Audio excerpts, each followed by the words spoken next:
Are you tired of your valuable ideas and suggestions getting lost in the shuffle? Well, that is why I'm introducing Direct Suggest, the revolutionary digital suggestion box that puts your voice front and center. With Direct Suggest, you have the power to make a difference in your organization. Direct Suggest provides value to organizations in various industries worldwide, including notable brands like Comcast, TD Bank, and Nokia. And here's the best part. Direct Suggest only costs 50 cents per employee per month, making it an affordable solution for businesses of all sizes.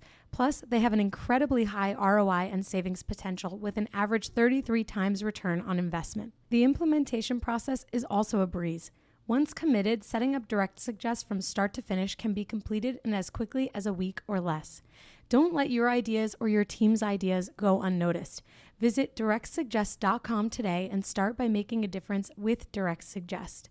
Use the promo code HUMANHR for your extended 60-day free trial. Again, visit directsuggest.com to learn more, and remember to use promo code HUMANHR for an extended free trial. Direct Suggest, where your voice matters. Welcome to the Bringing the Human Back to Human Resources podcast. I'm Traci Chernoff, and I've spent my entire professional career in HR. Each week, we'll explore the delicate balance between people and business with the aim to reconnect the two and create meaningful outcomes. Listen in as I share my own experiences, challenge the status quo, and chat with guests from various industries about our mission to bring the human back to human resources. Hi, everyone. Welcome back to the podcast. Thank you so much for being here for another week. Don't forget to rate, review, and subscribe. Share this episode with a friend. And of course, just stay tuned because we have some awesome information for you. And actually, this is the first guest episode back since I've been back from maternity leave. So Jessica, this is very exciting. So for those of you listening who maybe have been here before, I just got back from maternity leave. So thank you for your patience while we geared up all of our guest episodes again. So without further ado, I'm going to introduce you to our esteemed guest for this week, Jessica D. Winder, who is a working mom of twin girls also, which is a very exciting thing because it's not every day that a twin mom myself meets another twin mom. So very exciting. But she also serves as a keynote speaker and career coach with a refreshingly candid approach and extensive experience in people operations. Jessica is on a mission to spark positive change through what she calls good trouble. Her passion lies in fostering leadership development and empowering individuals and organizations to unlock their hidden potential. As the founder of Hidden Gem Career Coaching, Jessica has guided countless professionals on their career journeys, offering invaluable insights and strategies. In her recently published book, The Hidden Gem Within, Jessica shares her wisdom and practical advice for uncovering and nurturing one's innate talents and strengths, paving the way for personal and professional growth. With Jessica, what you see is what you get, a no-nonsense attitude paired with an unwavering commitment to lifting others up. What an amazing bio, Jessica. I'm so glad that everyone on the podcast gets to learn a little bit about you today. Welcome to the podcast. I'm so excited to be here. And yes, to the fellow twin moms. We are a little group that has to support each other. So I'm so excited to be here. Thank you. Right? Oh my gosh. Well, I'm really glad that you're here. And as we've talked about, being a twin mom is no easy feat. No. And I really appreciate that you are here recording with me this afternoon because I know it takes a lot of coordination. Yes, it absolutely does. But it's double the fun, but also just double the everything. Totally. Double the everything. Right. Double the bouncers, double the high chair, double the diapers, double the wipes, double the money. The everything. Right. Double the love, double the fun. Oh my gosh. Well, like I said, I'm really glad that you're here and grateful for your time. Let's jump into it. I know when we first started chatting, you were sharing that you recently went on your own career journey that was a pivot from what you expected it to be, so to speak. I'm not going to speak for you, but I know when we think about navigating career challenges, whether good or bad, it comes with a lot of humility. It comes with a lot of change. So do you mind sharing a little bit about your recent career change or challenge, I should say? Yeah, definitely challenge. Right. And I mean that in a positive way. But I actually think this is so helpful because a lot of times I think people look at people that are in a leadership position. And like prior to this role I'm about to speak about, I was in a senior vice president position. So like people think like, oh, you get to this esteemed leadership position and then like things just are just smooth for you. And that's not the case for most people. So my situation was I had my twins. I was off for 4.5 months, came back, and I came back to an organization that I knew before I left that my role was not necessarily secure and that like I was probably they could not afford to keep me. We were going through probably the third round of layoffs at that point. Mm. So when I came back from maternity leave, I was already kind of on alert, like what's going to happen? And I had a really, honest conversation with like, hey, they can't afford to keep me. You have until the end of the year to find something else. And so I was kind of like right back from maternity leave, like looking for a job. So it was pretty hectic. It felt hectic at the time. Obviously my twins were only like 4 months old. And so it felt really, really shaky to be like, okay, I need to find a new job. And so I ended up finding another job, but it was absolutely not in my area of expertise, I would say. I started my career as a recruiter. I definitely think in every role I've ever had, I've had to recruit, but I took a role as a head of talent. So head of TA, like recruiting.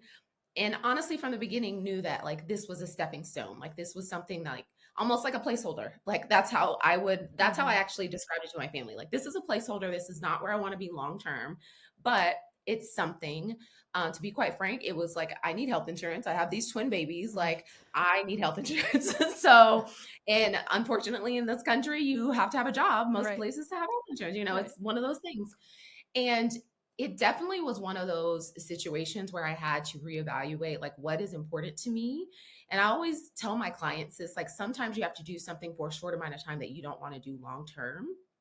And it's hard to say that, but it's true. And that was my situation. So I took the role, knowing that it's not what I wanted to do long term. It didn't work out long term. Like I was absolutely not the right fit. I was not showing up as my best self because I wasn't happy. So we ended up parting ways after only 3 months. But it was the best situation for me and for them to be like, okay, this is not the right fit for me.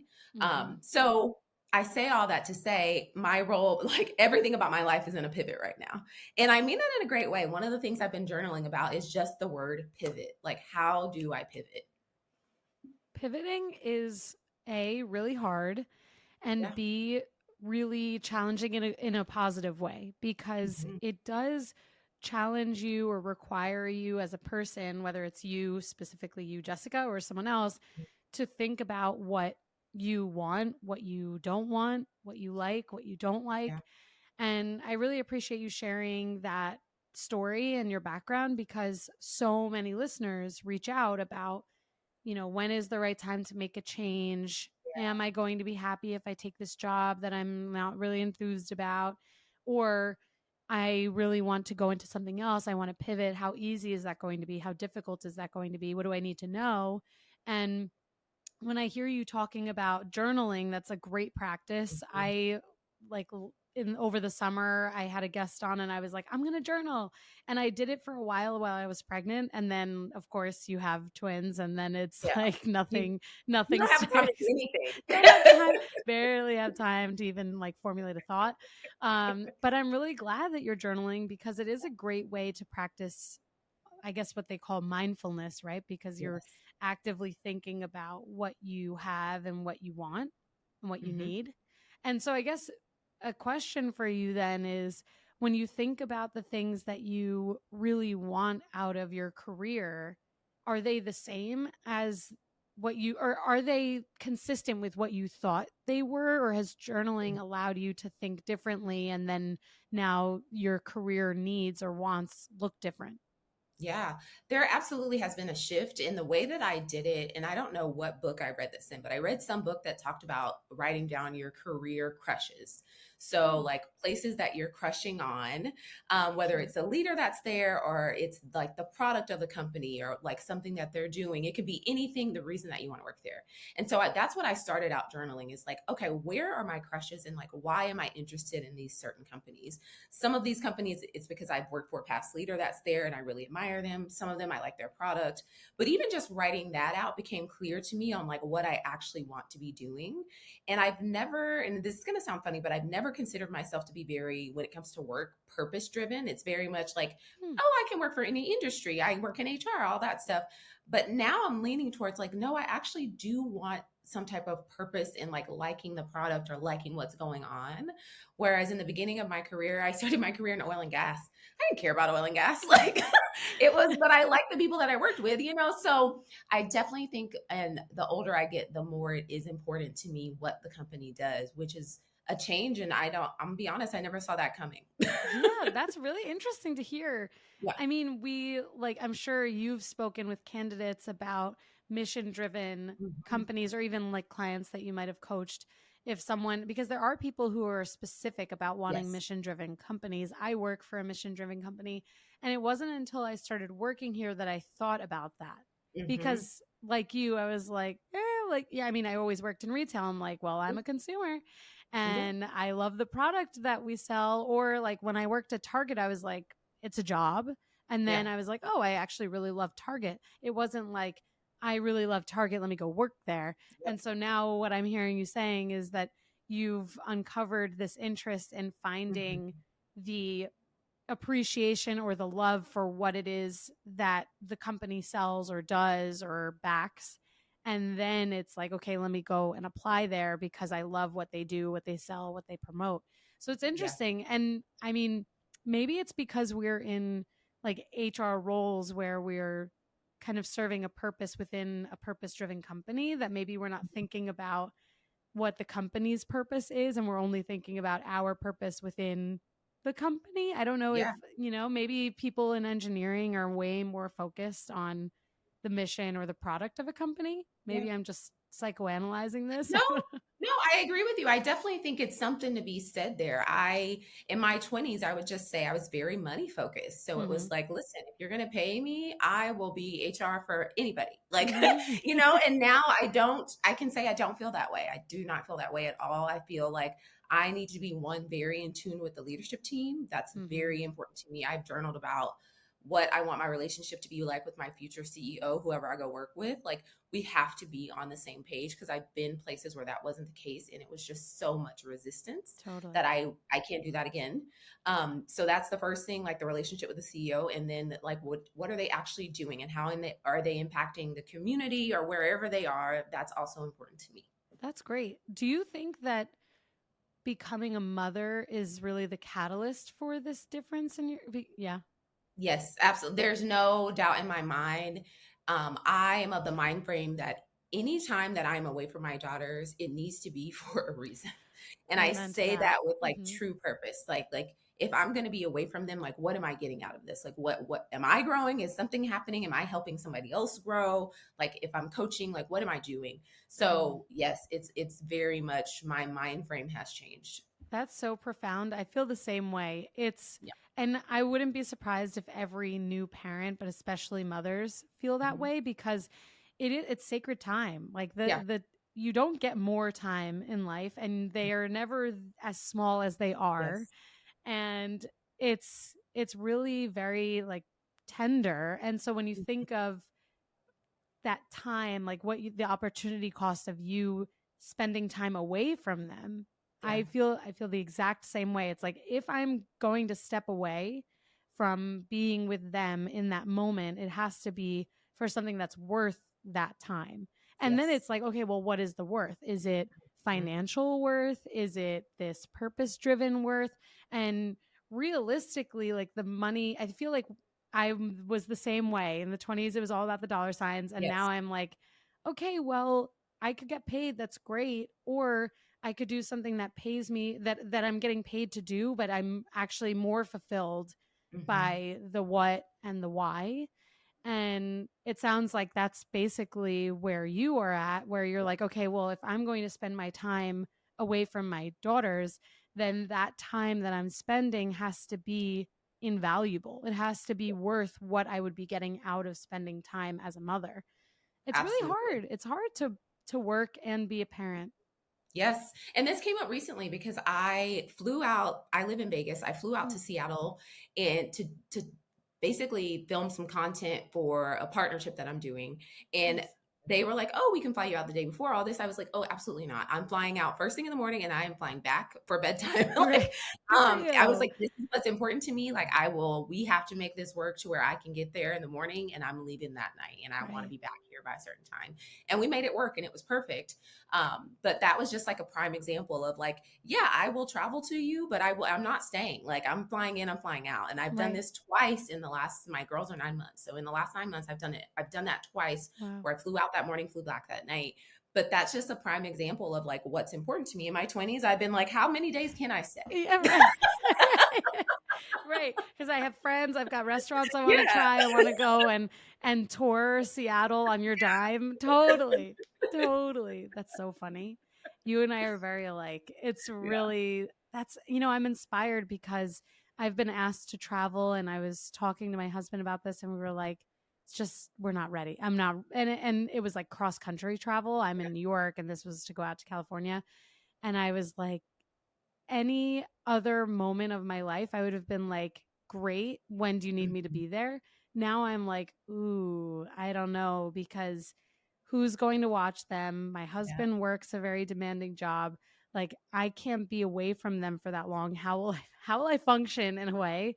Because it's like even if you have healthy boundaries with your work life and your personal life and being a parent, it's still like I don't know if you feel this way. It's kind of like I feel like I'm gonna miss out on something Yes.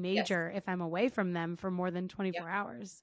Yes, I just can't absolutely. do it. It's a thing, and I will say I went so like back and forth, and I will say that first trip, full transparency that I took, I was still breastfeeding, so I had to It's like take hard. a pump with me. I had to literally have them set up a room where I could go, and so it was such a production. And I was like, I'm willing to do this because I think that this is important, Mhm. but these are what I need. Like this is what I need to make me comfortable to make me do this, and we did it, but I know so many people in my life that when I told that I did that, they were like, "Oh wow, like I wouldn't have asked, or like I wouldn't have felt comfortable asking for those things." And Mm. so I kind of just want to say, if you're listening to this, like ask, ask. People are willing to accommodate you. You have to ask though.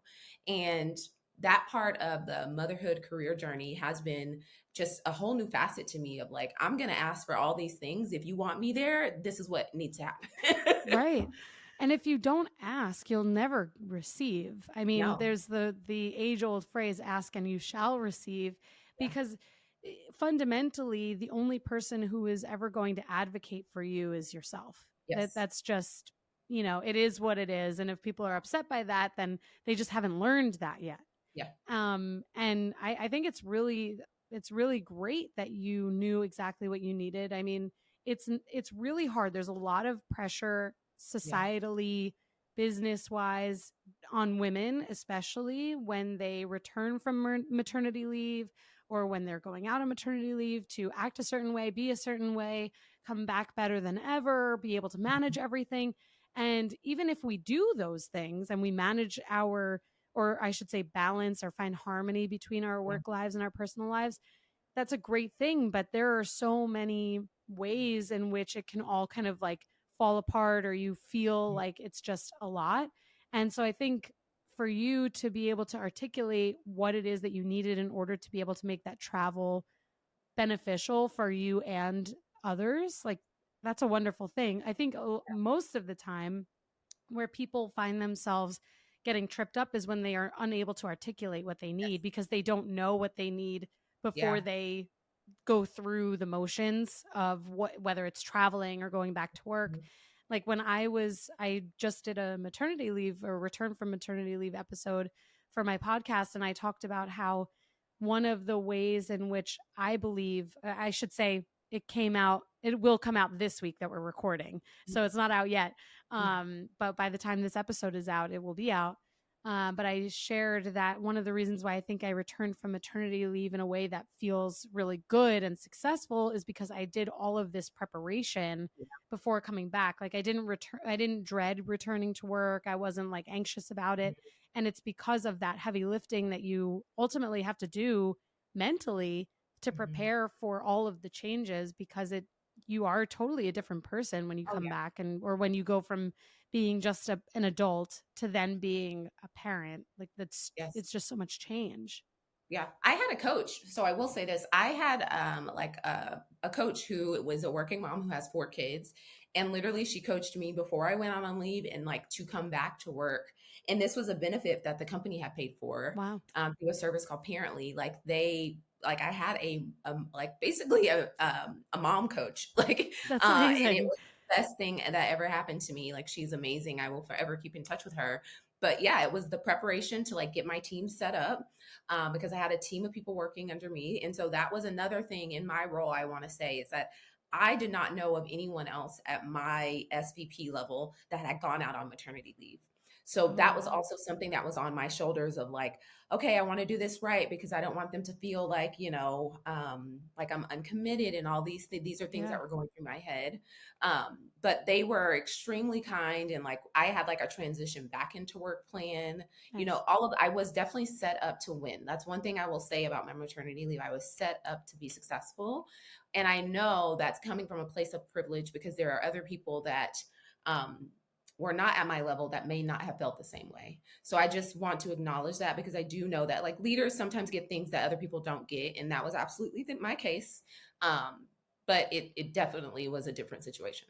That's a great point. I feel like it's come up on my podcast before, some of these differences between leaders or non-leaders or tenured employees versus those who are just coming in. And it does kind of come back to advocacy. Like, I Yes. think, the best thing that we can do for the listeners is help them to understand that they can be advocates for Yes. themselves, whether it's maternity leave related or even just career growth, which I know you're also really passionate about, helping people to just find their best selves within businesses or within careers and their careers. And when you think about yourself, or at least in my perspective, when I think about advocacy as part of being a businesswoman, as part of being an employee in a company, it's like through that mindset that I'm able to always think about, what do I want out of my career? What do I want today? What do I want my experience to be like? And then it kind of comes back to, am I doing something that I really enjoy, because my Yeah. time is worth a lot? And so Yes. I need to make sure I'm enjoying what I'm doing. And so this does kind of come back to ultimately what we're talking about, which is navigating these career challenges. And I would love to kind of pass it back to you. How do you advocate for yourself when you are in a process, whether it's looking for a job or interviewing actively for a job? What do you tell yourself and what do you tell your clients in terms of advocating for what you need?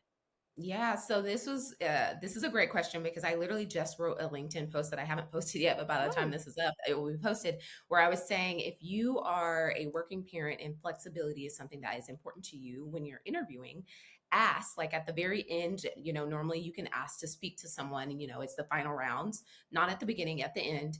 At the end, ask, can I speak to somebody that works there that's a working parent? I've done this before and it was amazing great because then idea. I got to ask them like, hey, you're a working parent, like what time are you normally done? Even if this person is on a different team, because then you get to understand what are expectations for you. Like, is there truly flexibility? Is it team specific? Because sometimes like depending on, if you're in finance, certain times of the month, you can't be flexible. And Hmm. like same thing with sales when quotas are due. But talking to another parent that works there, and I told a client to do this recently and they're like, I can do that. And I'm like, absolutely. Right. Like ask to speak to someone. Now, mind you, the company can absolutely say no, but I have never encountered anyone saying, no, you can't speak to a working parent Right. because why not? Especially at the very end when they're trying to get you to sign the offer letter. Like, why not ask to speak to someone? A lot of times, and this can go for anything. So it doesn't have to be parents. It can be, you want to speak to someone who looks like you or has some type of, the same demographics as you, if that's something that, you want to talk to someone about. So it can be anything that is important to you that you want to speak to someone to confirm that what you've been told throughout the interview process is true. That's fabulous advice. I've never done that. I've never thought about doing that, but it's really, really sage advice. Mhm. And my second thought to, wow, that's great advice, is that you there is a moment in an interview process where it switches from you selling yourself Exactly. to the Yes. business selling themselves to you. So Yeah. it's like, and everyone feels that like you can really feel, you're like, oh, I'm close. Like this is feeling Mhm. right. I think they're going to give me an offer. And when you're at that end stage, you really don't have a ton to lose. Like you're No. interviewing, you're looking for this job. Sure, getting a job is the goal, but it doesn't help if you have these parameters that are super important to you, like flexibility, which is the Mhm. example you used, and then you don't get that out of the job. So you might as well find that out ahead of time rather Mhm. than being afraid to ask that question. Yeah. And it's also another opportunity for you to demonstrate commitment to that organization because again, there's that moment in time where it pivots Yes. from you selling yourself to you being able to kind of almost take a passive seat and allowing the business to sell themselves to you. So I think it's really good advice. And I could only imagine that if a company said, no, we can't offer that to you, that it would just result in you saying, okay, this is not the place Exactly. for me. Exactly. So it says more if they say no, but I've never had that happen. And I've Yeah. been in the process from like an HR standpoint where people have asked to speak to, someone on a different team or someone, you know what I mean? Like that wasn't a part of the interview process. So it is becoming more common, but be strategic about it. Yeah, I love that. And actually, I'll make sure that we share your LinkedIn post in the Oh show yeah. notes so that everyone can engage Yeah. too, because now they're hearing this advice. And hopefully, they'll also comment on your post so that they can, share how excited they are by getting such great advice for free. Because that's the beauty of a podcast, right? I'm curious because you have had such a successful career and you have done so much with clients of yours. You've written a book. Is there advice that you would tell your junior HR self? Like, let's just think back to your first year in Yeah. HR. I know it's nostalgia, right? I'm like thinking about my own career here.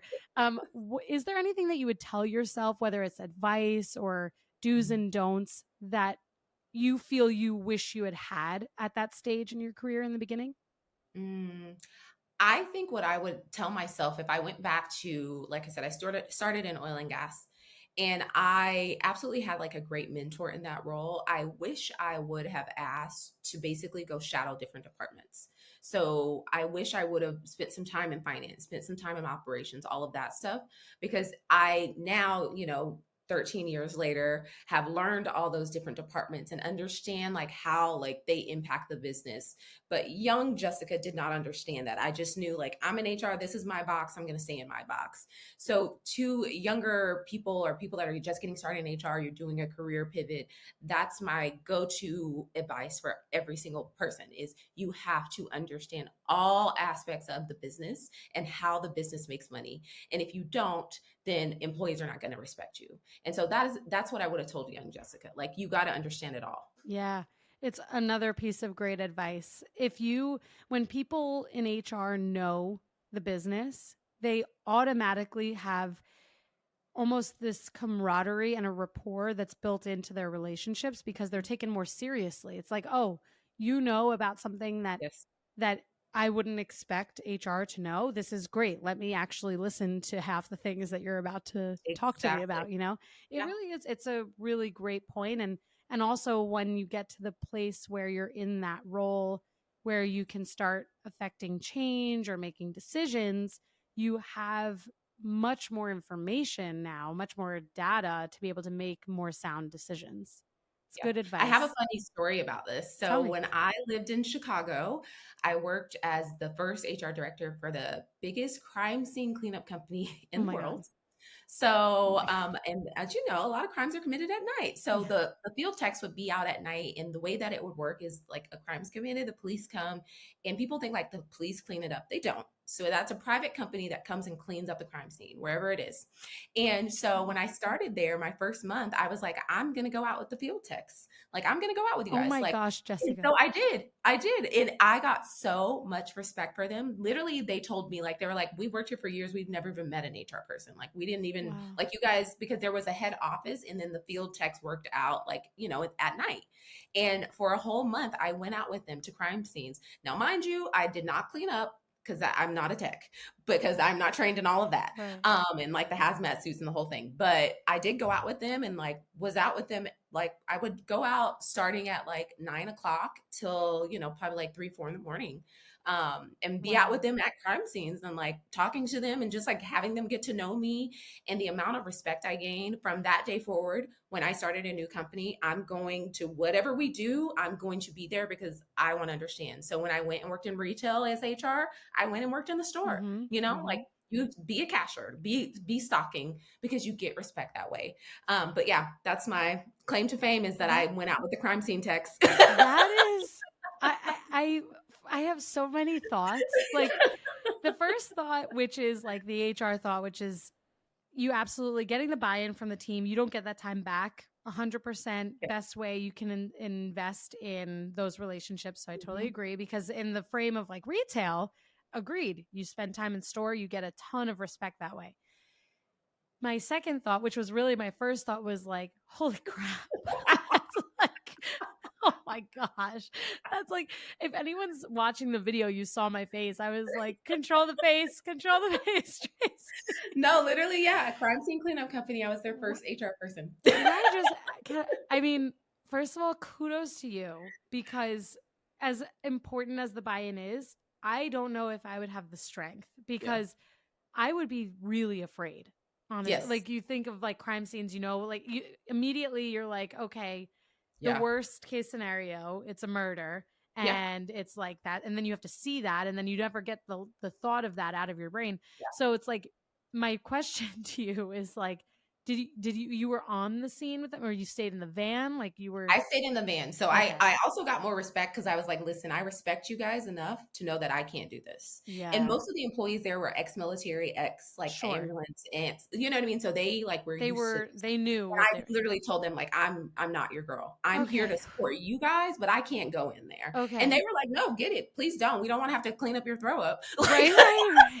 Because that was a very important question I had to ask you. Because even if you had said to me, "Yep, I was there," I would have the same respect as I yeah, do for you presently, yeah, but I would be like, "We have to take this offline. I have to ask you, are you okay? Like, do you need no, resources?" no, Because no, that must be no. really hard. I know, look, my husband's in medicine. Like, I Mhm. know that when you're around it, you become familiar or like used to it, or maybe even immune to it. But it's like just coming back to the whole point of what you're saying, like that's major. And for them not ever having exposure to someone in HR, like really you've changed their experiences, their lives, because all you have to do is go on to a Reddit thread and Oh, you see that everyone's like, oh, HR, like they yeah, suck. That's all it yeah. takes. I mean, it just takes one Literally, person to they had change never it. met anyone in HR. So Wow. it was great. And I think they just got to know me. Like, Yeah. I'm, out in the truck eating Cheetos, just doing my own thing. Like they got to know me as a person. Yeah, that's amazing. That's amazing. And then I would imagine that they felt really comfortable reaching Yes. out to you if they had questions. Yeah. So it absolutely resulted in a lot of like great changes, because then I understood, like, when I was making policies, the real impact it was going to have on them out in the Mhm. field. When, at corporate, we're there 8 to 5, they don't even start working till the nighttime. Mhm. So we were kind of like ships in the night.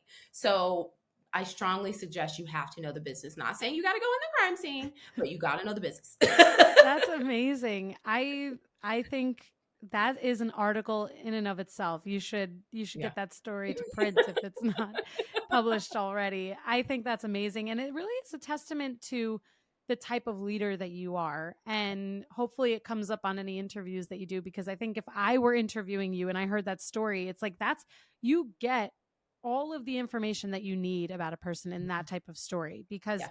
then you have like a servant leader, you have someone really committed to their people, committed to Oh, the business, right? Like every single thing that you want an interviewer to get about you in an interview, you get through that story. So that's yeah. amazing. Yeah, it's funny because they would like reach back out to me and be like, so you want to come back out? And I'd be like, no, I'll take you to lunch. You're Like, right. let's go eat. Like, Like 9 p.m. is like kind of when I'm already in yeah, bed. like, That's amazing, though. That's amazing. Well, I can only say thank you, because you've shared so much insightful information, not only for me, but also the listeners who really are at a point, many of them are at a point in their careers where they're trying to figure out, do I pivot? Do I enter HR? How do I do that? What are some ways that I can do that successfully? And I think you've given them like a ton of really great advice. So I really appreciate you doing that, and I appreciate your time. And so with that, I'd love for you to share with the audience where they can connect with you, whether they want to just chat or get some coaching. Where can they connect?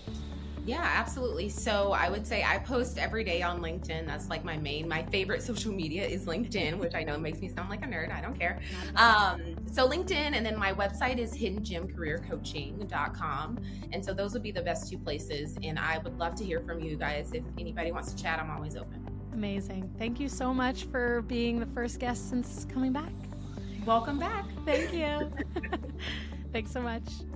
Hey, just before you go, don't forget to subscribe to this show so that you are the first to hear when an episode drops each week. And maybe leave a 5-star review and a comment about how much you loved this episode. Plus, if you have someone in mind who would really enjoy this episode, make sure you share it with them. Thank you so much for tuning in, and I will see you next week.